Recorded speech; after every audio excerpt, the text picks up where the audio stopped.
Assalamualaikum warahmatullahi wabarakatuh.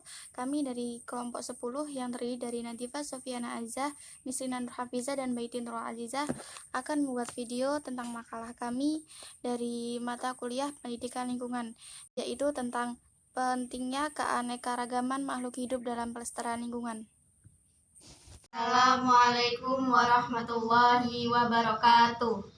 Baik, langsung saja saya sebagai pemateri pertama akan mempresentasikan hasil kerja kelompok kami. Materi yang pertama itu tentang kriteria makhluk hidup yang tergolong langka. Materi yang kedua itu tentang pentingnya membudidayakan tumbuhan dan hewan langka. Yang pertama saya akan menjelaskan materi yang pertama, yaitu tentang kriteria makhluk hidup yang tergolong langka.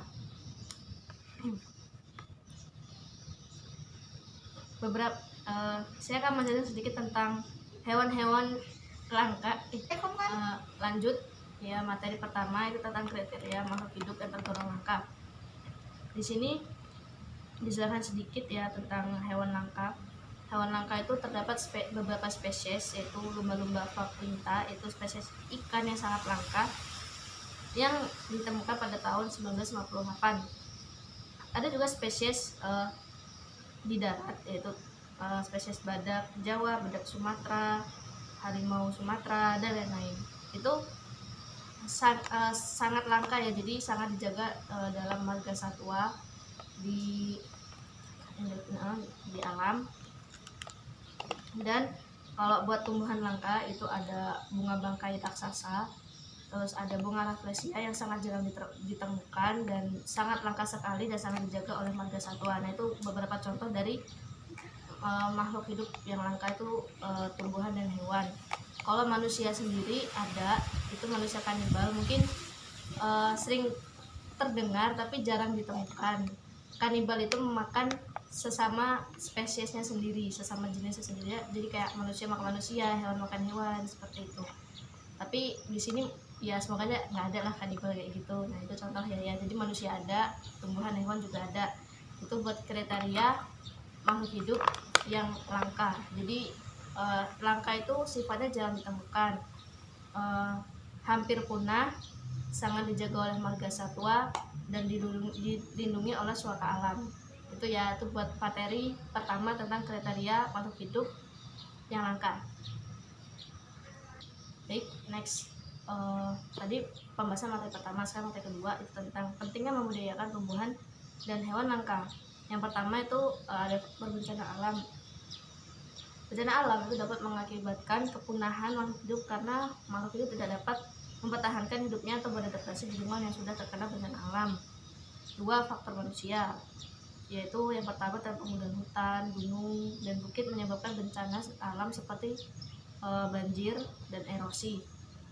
Yang kedua itu pemburuan liar, pemburuan hutan liar yang lambat laun dapat menyebabkan kepunahan hewan tersebut. Itu kalau pemburuan liar tuh biasanya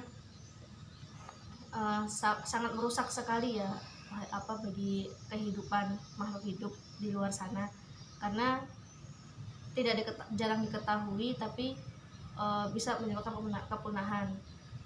Terus yang ketiga yaitu penangkapan ikan dengan bahan peledak. Itu sering terjadi, sering digunakan juga sampai sekarang. Mungkin banyak sekali nelayan-nelayan yang mungkin ya berharap mulia, tapi ya gitulah pokoknya. Makanya saking dia tuh gimana ya, agar dapat banyak ikan mungkin makanya biar cepat juga pakai bahan peledak. Itu sangat berbahaya dan tidak hanya merusak hewan-hewannya juga, tapi dapat merusak alam.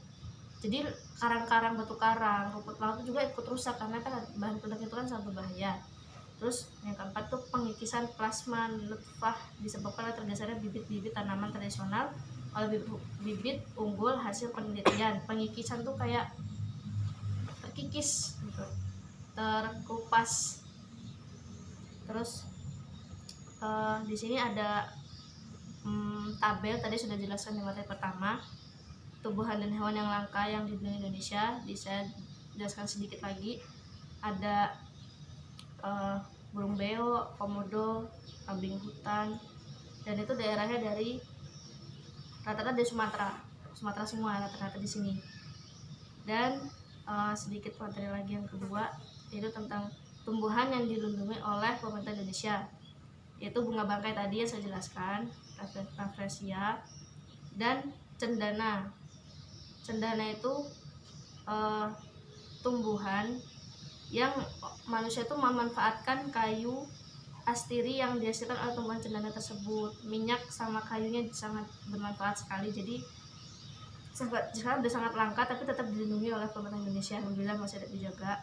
Habis itu usaha-usaha yang dapat dilakukan manusia untuk pelestarian keanekaragaman hayati. Nah, di sini nih ada beberapa ya, ada 6, yaitu cagar alam, taman nasional, hutan wisata, taman laut, hutan lindung, yaitu bisa dikatakan juga marga satwa atau suaka alam. Habis itu pemeliharaan hewan dan tumbuhan, yaitu ada 2. Yang pertama itu pemeliharaan in situ. Pemeliharaan in situ itu adalah pemeliharaan hewan atau tumbuhan di habitatnya, tidak dibawa keluar, jadi sangat dijaga sekali. Contohnya memelihara ikan yang terdapat di suatu danau, yang dilakukan di danau, sungai, tidak dibawa ke danau lain atau sungai, jadi tempatnya khusus. Terus yang kedua itu pemeliharaan ex situ. Tadi kan kalau ini itu kan dalam, kalau ex itu di luar. Berarti di sini kebalikannya, pemeliharaan hewan atau tumbuhan di luar habitat aslinya, namun kondisinya diupayakan sama dengan habitat aslinya. Contoh pengembangbiakan hewan di kebun binatang, jadi agak dijaga tapi agak meluas sedikit. Ya, baik, mungkin itu sedikit materi dari materi pertama dan kedua. Terima kasih. Baik, lanjut ke materi yang terakhir, yaitu tentang pelestarian lingkungan. Di sini manusia, binatang, dan tumbuh-tumbuhan merupakan makhluk hidup ciptaan Tuhan. Manusia, binatang, dan tumbuhan adalah makhluk hidup yang di dalam satu tempat atau planet yang sama, yakni bumi. Manusia, binatang, dan tumbuhan hidup saling berdampingan antara satu sama lain. Manusia, binatang, dan tumbuhan merupakan makhluk hidup yang saling bergantungan antar satu dengan yang lain. Oleh karena itulah ketiganya saling ketergantungan antara satu dengan yang lain. Lingkungan mungkin sebagian dari kita sudah mengetahui atau bahkan memahami mengenai apa yang disebut dengan lingkungan. Namun berbicara mengenai lingkungan, apakah kita pernah mengetahui pengertian dari lingkungan secara teori? Yaitu pengertian lingkungan juga bisa dijelaskan dengan menggunakan teori. Adapun secara teori pengertiannya yaitu kombinasi antara kondisi fisik yang mencakup keadaan sumber daya alam seperti air, tanah, matahari, dan mineral, serta flora dan fauna yang tumbuh di atas tanah maupun di dalam laut. Dalam kelembagaan yang meliputi juga ciptaan manusia. Cara melestarikan lingkungan hidup. Lingkungan yang kita tempati harus mempunyai peranan yang sangat penting. Oleh karena itu, lingkungan yang kita tempati haruslah bersih, sehat, dan lestari demi kenyamanan dan kebaikan bersama-sama. Ada berbagai hal yang dapat dilakukan manusia untuk pelestarian lingkungan hidup. Beberapa hal yang dapat dilakukan oleh manusia untuk melestarikan lingkungan hidup. Yang pertama, menanam pohon di sekitar. Upaya melestarikan lingkungan yang dapat dilakukan oleh manusia secara mudah adalah membiasakan diri untuk menanam pepohonan atau memelihara tanaman di sekitar lingkungan tempat tinggal. Cara ini merupakan cara yang mudah dan sederhana untuk menjaga agar lingkungan tetap sejuk dan juga asri. Yang kedua yaitu membuat terasiring atau sengkedan. Upaya yang kedua adalah membuat terasiring atau sengkedan. Ini dibuat pada lahan-lahan persawahan yang letaknya di wilayah lereng atau lahan bersifat miring. Oleh karena lahan yang miring rawan sekali adanya longsor, maka terasiring merupakan solusi yang sangat tepat untuk menjaga agar tanah tetap terjaga dan dapat ditanami oleh berbagai macam tumbuhan. Yang ketiga yaitu menggunakan produk daur ulang. Menggunakan produk daur ulang juga akan bisa melestarikan lingkungan. Mengapa?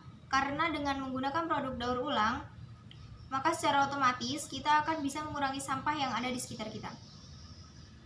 Yang keempat yaitu melarang keras pembabatan hutan. Pemerintah dan masyarakat harus menyadari betul bahwa keberadaan hutan sangatlah penting bagi kehidupan manusia dan makhluk hidup lainnya. Oleh karena itulah harus ada peraturan keras yang melarang mengenai pembabatan hutan. Yang kelima yaitu menerapkan sistem tebang pilih dan tebang tanam. Upaya yang bisa dilakukan untuk melestarikan lingkungan salah satunya adalah menerapkan sistem tebang pilih dan juga tebang tanaman. Hal ini akan sangat berguna untuk menghindarkan hutan dari terjadinya eksploitasi yang akan merugikan hutan. Yang keenam, membuat kebijakan yang pro akan lingkungan. Kebijakan yang pro akan lingkungan juga bisa dibuat oleh pemerintah dan dikerjakan bersama-sama oleh masyarakat.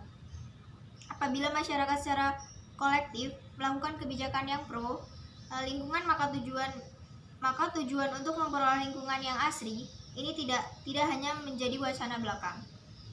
Yang ketujuh yaitu membuat hukum yang tegas. Sanksi yang tegas bagi para pelaku kejahatan lingkungan juga akan sangat membantu mewujudkan lingkungan hidup yang lestari.